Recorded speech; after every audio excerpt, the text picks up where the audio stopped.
Querido diário, essa é a página 9 e hoje nós vamos falar sobre a geração Z, também conhecida como os Centennials. Aliás, você é de qual geração? É Y ou Z? Tu é Millennial ou Centennial? Esses nomes parecem um pouco estranhos pra você. Calma que a gente vai falar sobre tudo isso nesse podcast. Meu nome é Lucas Rocha, eu sou seu apresentador e mais uma vez eu tô aqui com Samuel Sirico, Stephanie Dick, Lucas Checker. E tá virando o cotidiano a gente ter convidados especiais nesse podcast aqui. Hoje temos quem? Malu! Uma salva de palmas digital na edição.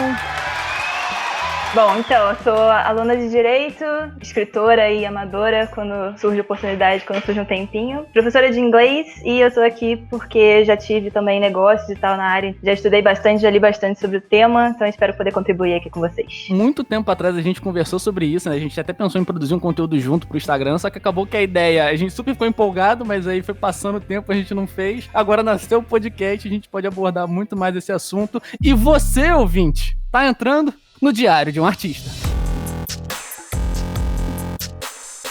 Ô, Malu, que negócios são esses, cara? Fiquei interessada. Eu trabalhava na Renaudet e aí na minha equipe eram, sei lá, 90% das pessoas da minha equipe eram da nossa faixa etária ali, entre 30 e 18, 17 anos. Então, pra liderar essa galera, tive que estudar um pouquinho ali pra conseguir, porque é completamente diferente. Dos 30 pros 17, parece que é outro mundo a forma de lidar, a forma de falar. Aqui também, cara, aqui é outras mentalidades, é tipo, o Samuel com 7 anos mental ali, sabia, é eu muito sabia. difícil a gente conversar. Ele deu gatilho, eu já olhei pra ele, pra zoar. Ai, meu Deus, amo vocês.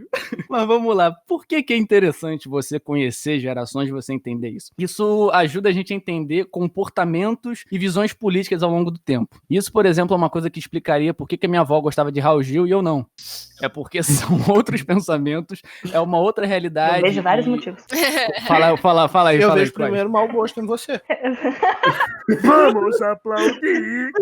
Raul Gil é lei, cara. Peraí. O Samuel não gosta da Adam Sandler, mas gosta de Raul Gil. Não gosto, só tô fazendo você parecer idiota. Ah, então tu também é idiota, pô. E aí, nisso, quando eu tava conversando com a Malu há muito tempo atrás, ela tinha me passado uns conteúdos que estão aqui na nossa bibliografia, como sempre, se você quiser se interessar e assistir mais. É assim, todos os conteúdos, a maioria, estão em inglês, mas você consegue ativar a legenda e botar pra traduzir e assistir. Se não quiser, aí você pede pra Malu te dar aula de inglês e traduzir. Já tô fazendo merchan aqui. Pô, que ideia.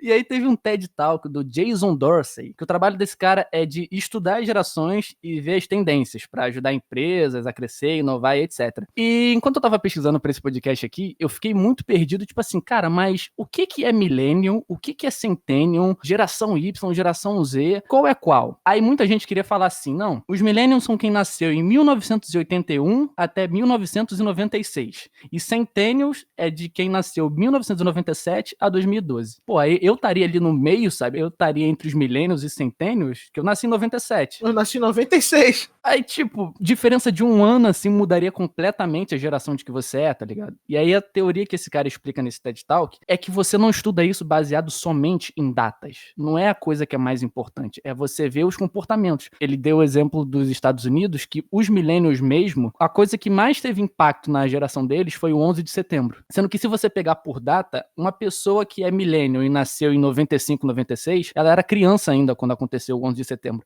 Então isso não foi impactante, não fez uma grande diferença na vida dela. Então você não pode controlar assim. Mas quem já tinha tipo 20, 30, 40 anos, foi um momento absurdo na história, o 11 de setembro, sabe qual é? Tem um vídeo também que a gente viu de um canal chamado Limão ou Limonada, Limão e Limonada, sei lá, que fala que a geração Z também foi impactada pela crise de 2008, sabe? Tipo assim, a geração Z em 2008 nem tinha dinheiro pra comprar nada, tá ligado? Tipo, a gente não trabalhava nessa época pra sentir os impactos dessa Mas somos crise, influenciados pelos nossos pais, porque os nossos pais viveram isso. Isso é passado pra gente. A gente precisa entender o que cada geração sofreu. Eles falam, né, que a primeira geração, os baby boomers, eu acho que é assim que é o nome, eles foram muito influenciados pós Segunda Guerra. É um boom muito grande. São crianças que foram colocadas no mundo a partir de uma parada histórica que aconteceu. Então, elas vão ser moldadas a partir dessa coisa que aconteceu na história. Assim como o 11 de setembro, assim como a crise de 2008, por aí vai. Eu acho que uma coisa também, a nossa geração especificamente ali de 95, 94 até ali 98, assim, eu acho que foi uma geração que ficou meio perdida nesse tempo. E não é a primeira vez que isso acontece. Com certeza, em troca de gerações anteriores, também aconteceu a mesma coisa. Então tem muita gente da nossa geração que vai se identificar mais com a geração Z e tem muita gente da nossa geração que vai se identificar mais com a geração Millennium.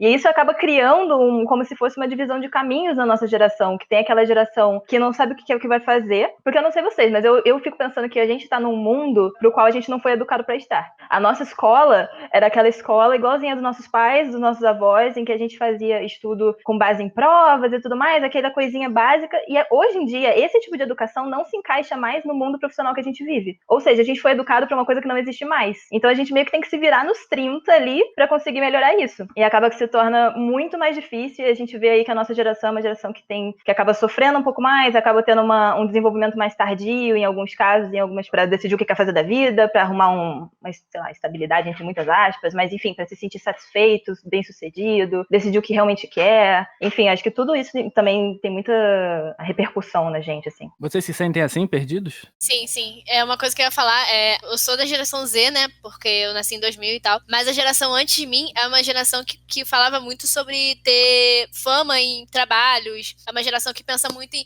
caraca, eu vou trabalhar muito pra, tipo assim, ser gerente da Coca-Cola, tá ligado? Essa geração é a geração que bota pressão nas novas gerações. Então é a geração dos pais que querem que os filhos com 18 anos já tenham um trabalho fixo, já estejam na faculdade, já estejam se formando no ensino médio. Não sei se vocês sabem, mas antigamente, né, nas outras gerações, era muito difícil uma pessoa se formar no ensino médio antes dos 20 anos, porque tinha todo uma vida totalmente diferente, né? As escolas não eram de tão fácil acesso que nem são hoje e tudo mais. Então, essa pressão que a gente tem na nossa geração é uma mudança muito grande que a gente não tá acostumado. A gente tem uma geração que cuida muito dessa ideia de querer viver, querer explorar tudo, mas a gente não pode explorar se a gente ficou 8 horas trancado, trabalhando pra ganhar dinheiro, se a gente nem sabe se a gente quer isso pro futuro. A gente é obrigado a trabalhar, às vezes. Eu já reclamei muitas vezes que eu acho muito errado a gente ficar, às vezes, 17 anos, 18 anos, preso num lugar que te ensina várias coisas que não vão ser práticas pra todo mundo na vida. Mano, eles não me ensinam a como eu administro meu dinheiro. Eu saio da escola, eu não sei nem pagar conta. Eu não sei criar conta em banco. Eu não sei coisas que são realmente importantes, cara. São básicas, né? A gente já cedo, o mundo já obrigar assim, ó, escolhe o que você vai ser pro resto da sua vida. Você com 17 anos aí, eu que não te dei base nenhuma disso, só te empurrei conteúdo teórico, engole aí, se vira. Aí tem uma obrigação social enorme, aí quando você finalmente escolhe, aí dizem que o teu emprego não vai dar dinheiro, que isso é perda de tempo, que você tem que fazer outra coisa. Porra, você não me deu tempo pra eu escolher. Escolhi as pressas, agora eu tô reclamando do que eu escolhi? Calma aí, cara, me dá tempo. Pra decidir, ainda tem a pressão porque você não tomou a decisão que queriam que você tomasse ou que acham adequada.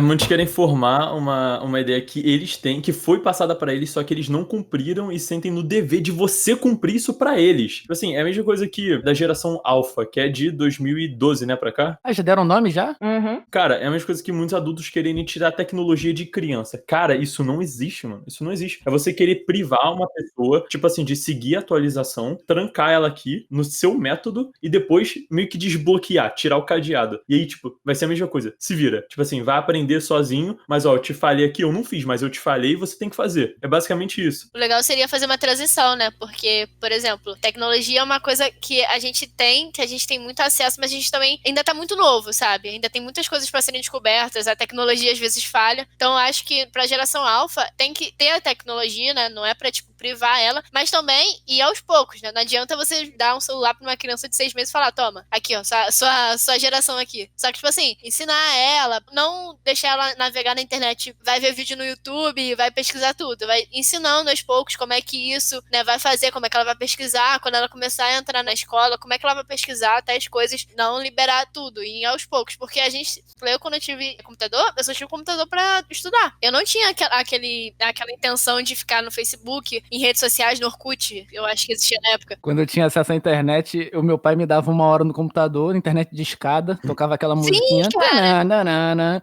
Aí eu demorava 1 hora pra carregar o site do Cartoon Network. Aí quando finalmente carregava, chegava meu pai, ó, acabou teu tempo, sai. Aí eu, pô, mas eu nem usei, eu fiquei 1 hora esperando Sim, carregar. sim, cara. Sim, tem esse pensamento de hoje que a gente tem tudo e a gente quer passar tudo para as outras gerações, mas a gente também teve uma transição, sabe? A gente também não chegou do pegar no notebook e ficar jogando LOL, tá ligado? Teve uma transição, sabe? Teve Rabu, teve Transformice, teve um monte de jogo pra chegar até jogar LOL, entendeu? Vou falar pra vocês, MSN, Orkut, MSN eu nem tive, mano. Eu não gostava. Orkut, eu sei lá, devo ter usado 1, 2 vezes na minha vida. Aí, na Juro. moral, sai Juro. dessa cal. Se você não mandava o cara peidando no MSN Eu pros achava outros, isso insuportável. Nunca Tinha os usei. pokes. Nunca usei. Quem teve poke? Vocês lembram? Aquele bichinho É, dele. Budipoke? Sim. O meu dançava hip hop. Os Budipoke estão voltando, é aquelas carinhas que tem no iPhone. Verdade. Eu fui uma criança estranha. Sacanagem, tô zoando. Adultos também. Até hoje. você ainda é criança, né? Eu tive o meu computador muito cedo. E eu tive o acesso ilimitado à internet muito cedo. Então eu tive acesso a muita coisa estranha na internet. Meu Deus. Não, Onde é calma. que isso vai parar? Calma, Vamos lá. eu tive acesso a muita coisa estranha na internet. Antigamente, a internet era mais uma ideia de lugar sem lei. As pessoas acreditavam que a internet era o ambiente perfeito para você ser o que você quiser por conta do anonimato e tudo mais. Até hoje, as pessoas acreditam que a internet seja um mundo sem lei. Muitas leis foram criadas a partir da ideia da internet. Por exemplo, vaza alguma coisa pessoal sua, existem leis que vão estar ali para te proteger. Tem polícia cibernética agora também. Mas isso é hoje em dia. Quando eu tava usando há bastante tempo atrás, facilmente a gente conseguia encontrar coisas estranhas. Quando a gente estava no colégio, quando a gente estava em uns ambientes com pessoas adultas, e eles falavam coisas de pessoas adultas idiotas, a gente acabava guardando isso para tentar pesquisar depois. E aí você pode imaginar qualquer coisa que uma criança curiosa vai querer procurar. E aí é que tá exatamente o problema do que eu quero dizer. Se uma criança atualmente tem acesso à internet, existem diversas maneiras de você bloquear o acesso dessa criança. A única coisa que você tem que fazer é uma coisa muito, muito difícil, sério, que é tomar conta do seu filho. Você tem que fazer o básico, qualquer pai deve fazer. Você estar presente com o seu filho para ele ter o acesso à internet, conhecer a tecnologia, mas você estar presente para saber onde ele está entrando. Existem vários vídeos na internet que vão te ajudar, te auxiliar a proibir o acesso em determinados pontos. O seu filho ou sua filha não vai entrar, você vai estar protegendo ela. Se você criar uma conta no YouTube dizendo que você é uma criança, o YouTube já vai proibir que você acesse determinados tipos de vídeo, porque ele não é feito para sua faixa etária. Inclusive a gente aqui fazendo podcast, quando vai postar, o YouTube pergunta: esse conteúdo é para criança ou não? Exatamente. Então esse vídeo não vai ser recomendado para ele. O algoritmo vai fazer isso por você. Já é uma proteção que o próprio sistema do YouTube criou. Então quando a pessoa diz para mim assim, não, é porque eu não quero colocar meu filho na internet porque a internet é perigosa. Não, a internet não é perigosa. Você que é relaxado. Você que não vai se preocupar com o seu filho para tentar entender onde ele tá entrando e no que ele pode acessar. Você simplesmente está dando um mundo aberto para ele e fala: se vira aí, é Minecraft agora. Tu faz o que tu quiser. Não, não é assim. Eu fui inserido nessa forma. E ficou assim, tadinho. Exatamente. Olha os efeitos. Vocês gostam de mim ainda? Vou sair da cama. Sacanagem. Não culpo meus pais de não terem sido presentes nessa parada da internet, nessa parte da internet, porque nem eles conheciam a internet direito. Aí é um ponto a se questionar. Bom, se ninguém conhece, como é que a gente vai se proteger? É isso que eu ia falar. Eu acho muito novo pra toda essa galera, tá ligado? Eu não reclamo absurdamente, não culpo vocês erraram muito, porque, cara, foi muito novo. Sim. Sempre escuta aquilo: nossa, as crianças de hoje em dia só ficam no telefone, que não sei o quê. Meu irmão, pega uma máquina do tempo, volta no tempo, pega um telefone e dá pra você, criança. Eu tenho certeza que você também vai ficar igual. É muito mole você sair de casa e brincar na rua quando você não tinha isso, porra. É muito Se tu básico. tivesse, vai ficar em casa também. A televisão, quando foi feita, você pode pegar a história de qualquer pessoa com mais de 60 anos que cresceu em uma área rural do Brasil e perguntar pra ela: qual foi a primeira vez que você assistiu televisão? Pronto. A partir do momento que essa pessoa conheceu a televisão, ela só assistia a televisão. Quando você não tinha televisão em casa, o que você fazia? Filho. Então, é básico. Se você não tem algo que você prende tanto a pessoa pequena quanto a pessoa grande, as coisas começam a não ter controle. Tu tava querendo mandar, eu vi que tu queria. As pessoas começam a não ter controle.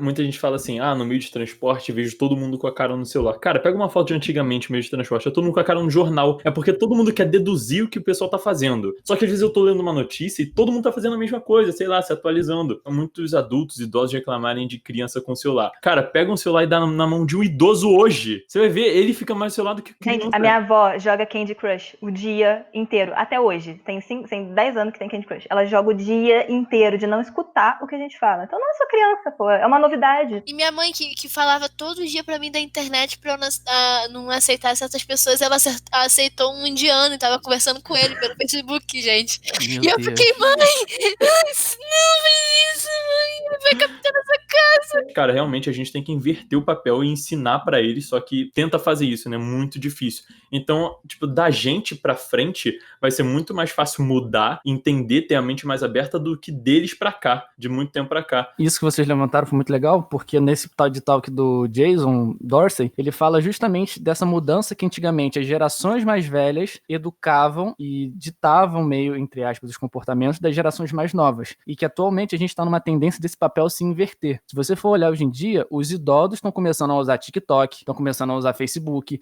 Então, tipo, a gente, cada vez mais, os mais novos, vão mudar as tendências para os mais velhos. Eu ia falar disso agora, que eu achei muito interessante, que ele fala sobre a filha dele. E é uma coisa que eu acho incrível. Gente, essa criança, ela não conhece uma época em que não se podia falar com uma outra pessoa, e ele fala isso no TED Talk, inclusive, que não conseguia se falar com outra pessoa por videochamada. Para a geração dos nossos pais, isso era coisa dos Jetsons. Para essa geração, os Jetsons vai representar o passado, sabe? Não é mais um desenho futurístico. É assim, é muito doida a mania, às vezes, que a gente tem de querer... A gente não, mas a geração anterior, principalmente, de querer adaptar os mais jovens a uma realidade que não existe mais. Então isso é básico. Quem vai ter que se adaptar são eles.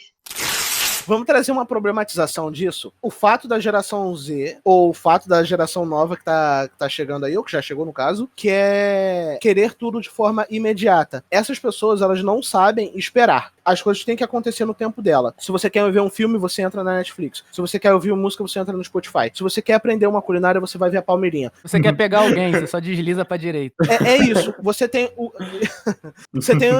um leque de opções muito fácil ao seu alcance. Então, essa galera não tá acostumada a viver a vida. Quando essa galera sair da escola, como por exemplo que o Lucas estava falando, ela vai sentir a realidade. A escola, o método de ensino foi feito no século XIX. Os professores são do século XX. Quem tá aprendendo tá no século XXI. Não tá acostumado com essas paradas daqui. Vai sair do colégio e vai... não quero xingar. Mas vai sair do colégio e vai se ferrar muito. Você levantou um ponto muito bacana, que o Simon Sinek, acho que é assim que se pronuncia, Malu? Simon Sinek. Mas Sinek. tá ótimo.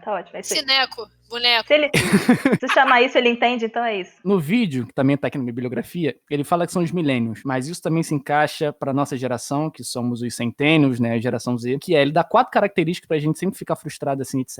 A primeira a gente falou aqui, que são os pais. Eu peguei o que ele falou exatamente aqui, dei uma traduzida, porque é muito bacana, eu acho que todo mundo aqui vai se identificar. Infelizmente, vamos lá, ele culpa os pais, porque as pessoas crescem com estratégias falhas dos pais. Os pais falam o tempo todo que a criança é especial, que ela merece ter tudo na vida simplesmente porque ela quer. Tem criança que participava de algum evento e ganha medalha de participação. Tipo, a criança chegou em último, mas mesmo assim ganha medalha. Sendo que a ciência já comprovou que isso, na real, faz a pessoa se sentir mal e envergonhada. E ela sente que ela não merecia ganhar aquilo ali. Aí, beleza, essa pessoa, ela sai da escola, ela vai pro mundo e ela vê que ela não é especial. Que ela não pode ter tudo simplesmente porque ela quer. E que a vida não te dá medalha por chegar em último. E aí toda a visão que ela tinha de si é quebrada. Então cria-se uma geração com mais baixa autoestima do que a geração anterior. Cheia de depressão, e aí falam que a nossa geração é a geração sensível, é a geração que todo mundo tem problema emocional, e eu vou engasgar.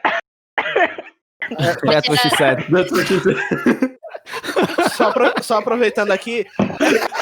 Agora você engasgou mesmo. Passou mal ali. E isso é muito louco que ela tá morrendo. Ai, galera. É muito louco que o Lucas fala que, tipo, os pais tentam sempre falar pra gente que a gente é especial. E é assim, olha o Checker.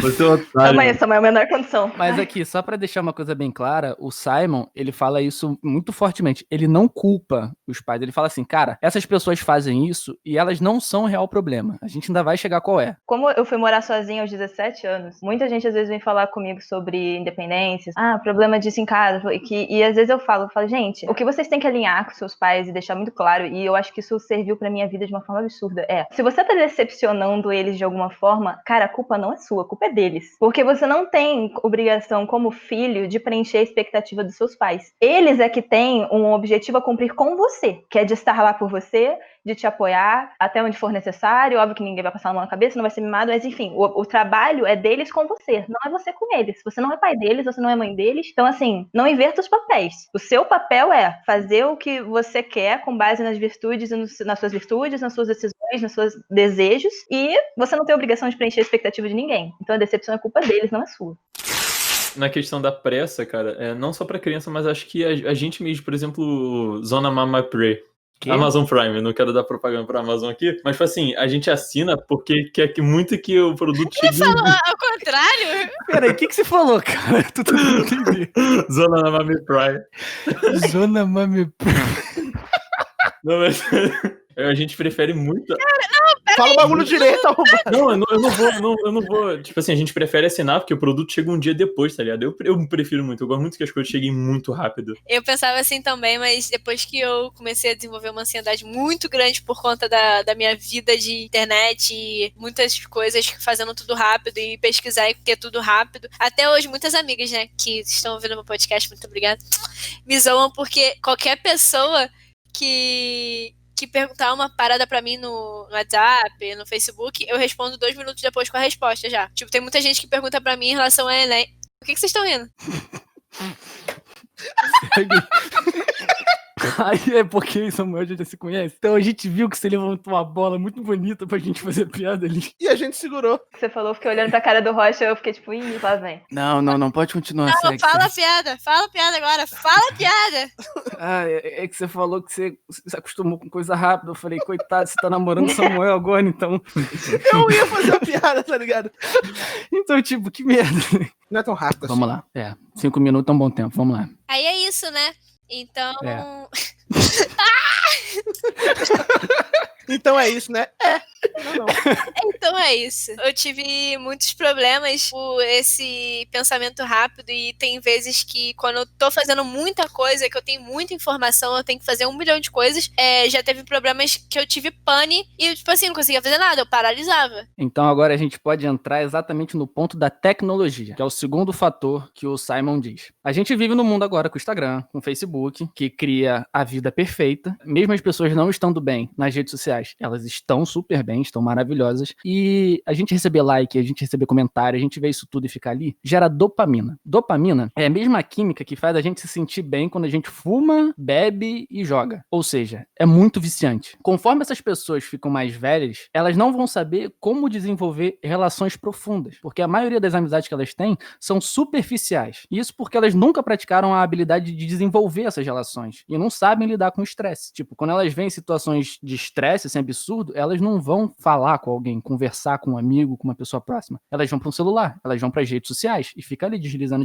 Aí até agora, somando os pais e a tecnologia, você tem uma geração com baixa autoestima e que não sabe lidar com o estresse. E aí você acrescenta o terceiro fator que ele põe, que é a impaciência, que a gente já tá falando aqui, que é tipo, você quer comprar, você vai na Amazon, você quer ver um filme Netflix, quer ficar com alguém, meu Instagram é Lucas Jorge. Não, sacanagem, tô brincando. Você vai no Tinder. Muito bom.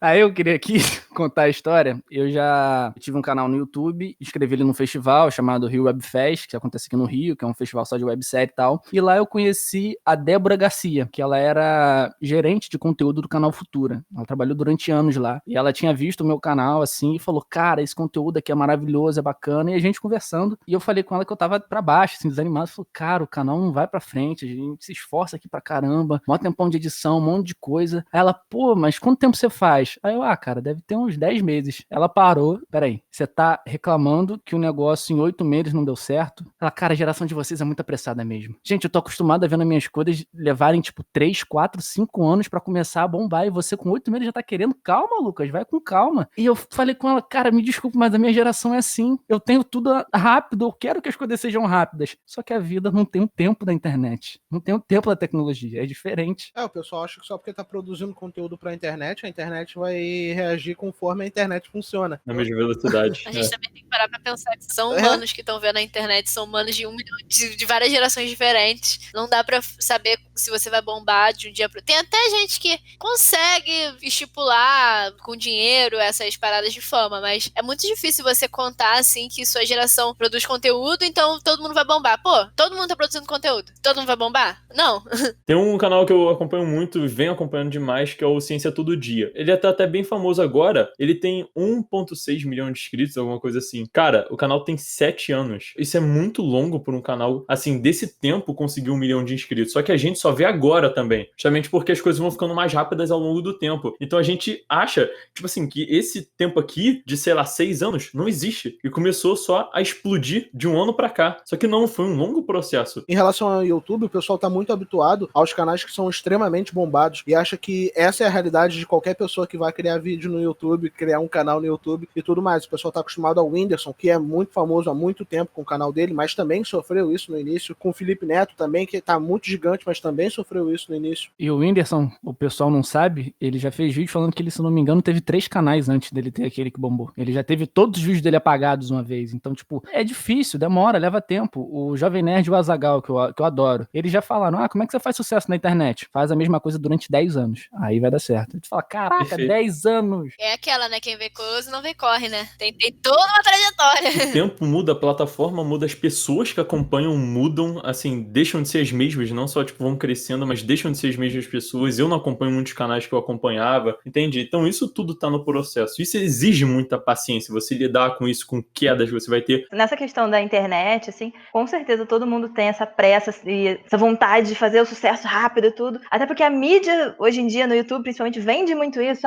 É praticamente isso, faça sucesso rápido, mas existem formas e formas de falar isso. Fora da internet acontece também, e eu acho que existem 2 lados, tanto a nossa pressa, quanto uma pressão externa que vem também muito grande. E eu acho que isso é o principal. Por exemplo, eu por 17 anos da minha vida, não por 17, porque eu comecei a jogar com 8 anos, mas enfim, dos 8 aos 17 anos, o meu sonho, a minha vertente era, eu vou ser tenista, eu vou jogar tênis, eu fui atleta, fui federada, eu falei, consegui, e é isso. Só que quando eu tive 17 anos, eu me machuquei, e eu não tinha dinheiro pra seguir aquilo, e quando eu vi, eu tava no 3º no ensino médio, eu tinha que decidir o que eu queria fazer. E eu fiquei louca com aquilo, e aí, gente, eu podia muito bem ter feito um cursinho, eu podia muito bem ter esperado mais um pouco, mas não, existia na minha escola, principalmente, que era muito rígida, e entre os meus amigos também, aquela coisa de, não, você tem que passar na faculdade, vestibular tá aí, Enem tá aí, federal, não sei o quê, e eu falei, tudo bem, e eu fui fazer educação física, e acabou que eu fiz 3 anos e meio de educação física, dos quais eu não me arrependo nem um pouco, porque eu aprendi muita coisa, conheci muita gente, fui morar no Rio, fui morar fora, mas tive que ouvir muito, por que você vai fazer educação física, as pessoas têm preconceito, né, com educação física, porque acham que educação física não tem que estudar, então, você é muito inteligente, vai fazer isso e tal, e aí pra depois eu realmente ver que, não por causa disso, mas realmente não era pra mim, e aí eu passei 2 anos, e aí que eu fui me conhecer, aí é que eu fui começar a empreender, fui aprender sobre investimento, fui aprender sobre relacionamentos e, enfim, comunicação interpessoal e tudo mais, e aí eu comecei a dar aula de inglês pra me virar, e agora eu tô fazendo uma faculdade que eu tô amando, e eu tô com 23 anos, e eu tenho que ouvir direto, todo mundo quando eu falo, tô fazendo direito, em vez da pessoa me falar assim, pô, parabéns, que legal, a maioria das pessoas falam, nossa, se tivesse tomado essa decisão antes, já tava formada, hein? Aí eu fico assim, que legal, obrigada pelo seu apoio e motivação, pra isso que eu tô aqui. É o mesmo tipo de pessoa que se você fizesse o contrário, ia ficar assim, nossa, mas por que você fez isso? A pessoa ela nunca consegue se pôr no lugar do próximo, sabe? Eu tinha uma professora que ela falava sempre que, você tem que arrumar um emprego e tudo mais, porque quando eu tava no ensino médio, no ensino fundamental, eu gostava muito de fazer arte. Não arte tipo de bagunça, mas tipo, fazer bijuteria.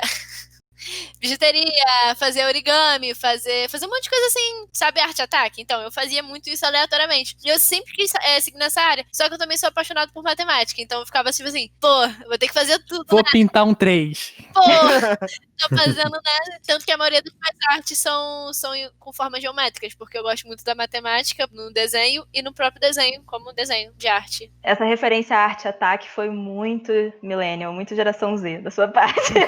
Aí, o que eu fiz? Eu comecei a procurar, muito influenciada, assim, pela ideia de, você tem que conseguir um emprego, você tem que trabalhar numa empresa e tal. E eu gostava muito da área de administração. Aí eu fui fazer uma faculdade de administração. E também gostava de economia, então puxei sempre desses lados e tal. E a primeira coisa que eu ouvi, tipo assim, das minhas professoras e tal, administração, você não sabia o que você queria fazer, não? Poxa, por que você não fez uma engenharia de produção? Poxa, cara, por que você não fez o direito? Pô, você fala bem, faz direito. Aí eu fiquei, tipo assim, eu tô gostando do que eu quero, assim, tô gostando da faculdade. Não era, tipo, o que eu queria desde pequena, mas eu vou me descobrir ainda em outras áreas, porque a administração é muito amplo. Mas é aquilo, cara, nunca tá bom, só que as pessoas gostam de falar dos outros, sabe? Mas será que elas estão contentes com elas mesmas também? Por que elas não procuram isso também? Entra também aquilo de todo mundo falar sempre que a nossa geração sobre psicólogo e tudo mais, a geração anterior à nossa ainda tem muito, não tô generalizando, óbvio, não é todo mundo isso, mas a grande maioria ainda pensa que psicólogo é coisa pra gente que realmente tem alguma deficiência, ou que tá, tipo, pirando e tal. Não, e psicólogo é pra maluco. psicólogo é pra maluco. E aí a gente fala, não, gente, psicólogo é pra você não vir descontar os seus probleminhas em mim. É pra você saber lidar com eles e removê-los de você de outra forma. A maioria das pessoas que falam que não é necessário ter psicólogo são as pessoas que mais precisam ter Inclusive, psicólogo. a maioria das pessoas que vão ao psicólogo são as que menos precisam. E o certo era todo mundo que tá na vida dela aí. E elas só estão no psicólogo por causa das pessoas que não foram Exatamente. Deixaram mal. Eu tinha lido uma matéria, agora eu não lembro muito bem qual, pra poder dizer aqui. O pessoal costuma dizer muito que essa geração é a geração que mais reclama, né? Que mais tá dizendo que tem esses sentimentos, a depressão, a tristeza, a insuficiência e tudo mais. Só que isso existe em todas as gerações. A nossa é a única que fala. Quantas vezes você não conheceu um adulto frustrado? Mas assim, daquele com força. Daquele que pega todo o ruim que aconteceu na vida dele, ele joga na sua culpa, assim, tipo, joga no seu peito. Minha vida tá ruim por isso aí. Tudo que você tá querendo fazer é o que eu passei. E que você vai passar também. E aí ele vai te derrubando. Tu acaba querendo desistir de tudo que você tá fazendo. Quando decidi querer fazer teatro, né, assim, ser ator e tudo mais, o que eu mais ouvi era, por que você quer fazer teatro? Poxa, você fala bem, por que você não faz direito? O que as pessoas mais falavam pra mim era pra que eu fizesse direito, porque eu falava muito e falava teoricamente bem, né? Cara, isso não faz sentido. Meus professores faziam isso. Eu ia toda semana pra secretaria por causa de bagunça, e muitas das vezes as bagunças que eu fazia eram simplesmente piadas, porque a minha vida toda, eu acho que o objetivo é eu fazer as pessoas darem risada. Então aqui no podcast eu sempre... Quando você fala de mim, eu não dou risada, não. Ah, não, mas o importante é que os outros... A gente dá. Aí... Não, mas esse é o ponto. Eu sempre era expulso de sala por causa de fazer piada, eu era sempre o engraçado da turma, mas esse era o lado que eu queria puxar pra minha arte. Então o Lucas sabe que a gente vive fazendo piada o tempo todo. Quase sempre é ruim? É, mas aí é outro ponto. A gente se diverte assim, A gente se diverte assim. Então, tipo, meu pai, assim, mas no início, ele não era muito favorável à ideia de eu fazer teatro, porque antes eu jogava futebol, antes parecia a bola, é isso mesmo. Então, a minha vida inteira eu joguei futebol. E aí chegar pro meu pai que queria que eu jogasse no Vasco, que mau gosto. Concordo. E eu joguei no Vasco, inclusive. Eu ouvi que eu ia sair do futebol pra fazer teatro, foi uma parada meio estranha, sabe, pra ele. Aí tu falou, não, pai, eu vou interpretar um jogador de futebol, fica tranquilo. Eu falei, então agora vai. Então, esse é o ponto. As pessoas vão desestimulando você a fazer aquilo que você tem vontade. Essas pessoas são as pessoas que mais precisam ir pra um psicólogo, são as pessoas mais frustradas, e a gente é a galera que tá, felizmente, soltando pro mundo que temos problemas. E isso vai, consequentemente, ajudar as próximas gerações. Porque eu vou ter a noção de que se eu tenho um problema, eu preciso buscar ajuda e não simplesmente pedir, sei lá, pra você ir pra igreja ou qualquer coisa do tipo, porque isso não é uma solução. Você vai buscar ajuda especializada e a gente vai passar isso pra próxima geração e a próxima geração pra próxima. E vamos acreditar num lance aqui muito otimista que as próximas gerações vão seguir um modo melhor do que esse que a gente vive e o que o pessoal antes da gente viveu e assim por diante. Eu vi um post uma vez que falava assim, nossa, as pessoas hoje em dia terminam pra caramba, ninguém tem relacionamento como antigamente, que não sei o quê. Aí responderam assim, não é que antigamente as relações duravam muito, é que as pessoas seguravam, ficavam caladas e não faziam nada. E aí elas aceitavam, e elas não mudavam. A diferença é que hoje as pessoas estão saindo do lugar e mudando, falando, mano, isso aqui tá errado, não quero continuar. Tem uma frase de uma velhinha que eu vi uma vez num protesto que era, não era amor, era silêncio. Isso, exatamente, era isso aí. E a nossa geração também se torna extremamente conhecida por ser uma geração egoísta, narcisista, porque a gente foca muito em nós mesmos, geração geração da selfie, que não sei o que. Mas a verdade é que nós focamos em nós mesmos, mas nós somos a geração que mais foca em equidade, né? Tipo, igualdade, no caso, em problemas sociais, em melhorar o mundo. A gente, na verdade, nós nos cuidamos porque as repercussões que nós vamos ter no mundo, na sociedade, serão muito mais amplas dessa forma. Então, talvez façamos hoje parte da geração que mais cuida disso, que mais se importa com o que está acontecendo ao externo e não só com nós mesmos. Ué, tem várias frases disso. A própria música que o Michael Jackson fazia. Se você quer ver a mudança no mundo, faça a mudança que você quer em você. E até agora a gente falou de 3 características que o Simon fala, e a última é o ambiente. Ele critica os ambientes corporativos, que se importam mais com números do que com as pessoas, se importam mais com o ano do que com a vida. Tipo, são ambientes que não ajudam a criar confiança, que não ajudam a aprender sobre cooperação, não ajudam a viver num mundo digital e a saber encontrar equilíbrio. O que torna tudo pior é que a gente acha que a culpa disso é nossa, que a gente não consegue lidar com isso, que a gente que é o problema, sendo que a culpa disso, pelo que ele diz, é das grandes corporações. Uma coisa que eu ia falar com isso é muito legal que a geração tá evoluindo, porque a gente vê que já tem empresas que não funcionam nesse método, de ser mais rígido, frustrar a gente, botar só meta, número, se você não atingir isso, você é ruim. Tem muitas empresas que já estão crescendo nesse ramo, mas tipo assim, em, sei lá, 1.000, 3.000, são as startups e tudo mais, que são mais ligadas nessa ideia, mais a geração Z, sabe? Estão evoluindo, mas a passos de tartaruga, porque a gente ainda tem uma geração muito grande que pensa numa maneira tradicional, que não consegue evoluir isso. Eu acho que é muito desse ponto também ainda envolve a questão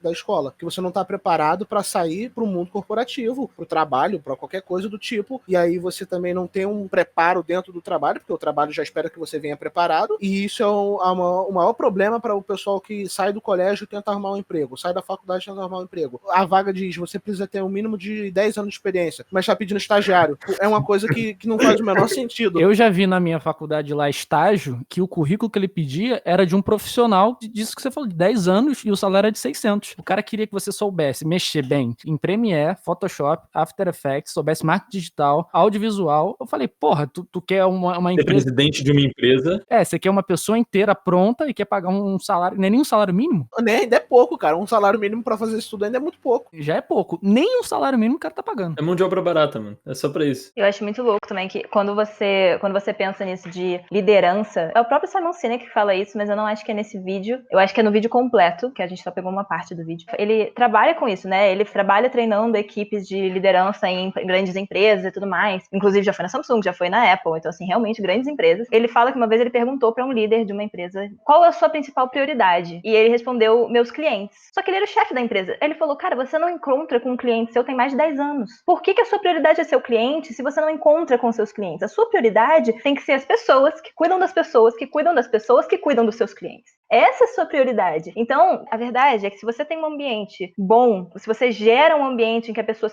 se sente confortável, você cria frutos e você cria nessa pessoa a vontade de dar o melhor e de retribuir isso que você está entregando. E é aí que você consegue bons resultados. O que a gente mais via nos filmes, principalmente, não agora tanto, nos filmes mais antigos, era aquele famoso patriarcado, né? Aquele pai de família que ia pro escritório, ficava estressado, pé da vida, voltava para casa, não queria olhar na cara dos filhos direito, porque estava sem paciência, porque estava estressado. A gente não quer mais isso. A nossa geração não quer nem imaginar a possibilidade de você passar por isso. A gente quer um lugar que a gente sinta bem, que a gente fique bem com tudo que está acontecendo. Então, acho que isso também é uma coisa que mudou muito. Você tem, por exemplo, se você tiver a mesma pessoa, e ele dá um exemplo disso que aconteceu com ele, inclusive, um garçom. Você tem um garçom te atendendo num restaurante, ele te atende super bem. E aí ele falou que ele perguntou pra esse garçom que estava atendendo ele, no caso, num hotel, em Las Vegas, se não me engano, você gosta do seu trabalho? E o cara falou, eu amo o meu trabalho. Sem piscar. Ele falou isso no primeiro instante.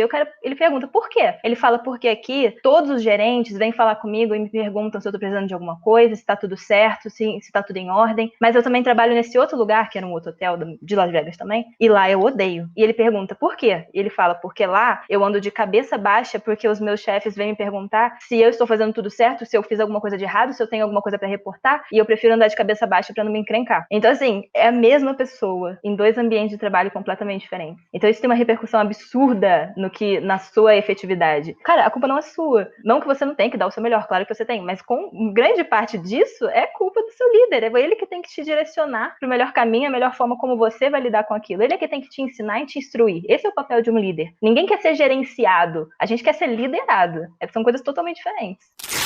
O Simon fala também que se a gente não aprender a lidar com tudo isso, a não saber equilibrar o mundo digital que a gente vive hoje, a gente vai continuar nesse cenário em que taxa de suicídio tem aumentado. As pessoas cada vez mais estão viciadas em drogas, que querem encontrar alegria o tempo todo e não encontram na própria vida, de depressão e etc. Então é preciso que a gente pense sobre esse assunto sim, reflita, converse bastante e pense em formas de mudar. E que a gente entenda, e aqui fica a frase desse episódio, é que amor, se sentir realizado com trabalho, alegria, habilidades e coisas assim, levam tempo. A jornada é longa e difícil. As nossas redes sociais estão aqui na descrição. Malu, onde o pessoal pode te encontrar para trocar uma ideia, ter aula de inglês? E, gente, a Malu é cheirosa demais. Eu precisava deixar isso registrado nesse episódio. Eu não falei em nenhum momento. Bom, não vai dar pra cheirar no virar social. A tecnologia não evoluiu tanto ainda. Ainda não chegamos lá, mas o Instagram é Malu Rondon. O Instagram de textos é Carlos Kai Agatus. Talvez seja melhor eu soletrar? Não, vai estar aqui na descrição pro pessoal achar. Ó, Carlos Kai Agatus _. E isso é legal, Malu. Aqui é o Diário de um Artista. A gente se sente em casa e muito feliz sempre quando tem artistas aqui junto. E eu queria deixar registrado aqui pra todo mundo, inclusive pra você. Parabéns por iniciar esse projeto. Espero que você continue. A gente já conversou um pouco sobre isso. Eu sei o processo pra se sentir aberta pra fazer isso. Parabéns que você conseguiu. Eu tô adorando os textos. Continua postando. Obrigada a vocês por terem sido um incentivo tão grande nisso. Grande parte disso veio de vocês. Tamo junto. Muito feliz. Coisa linda. Ai, meu Deus. Nós estamos voltando na próxima página, gente. Um beijo.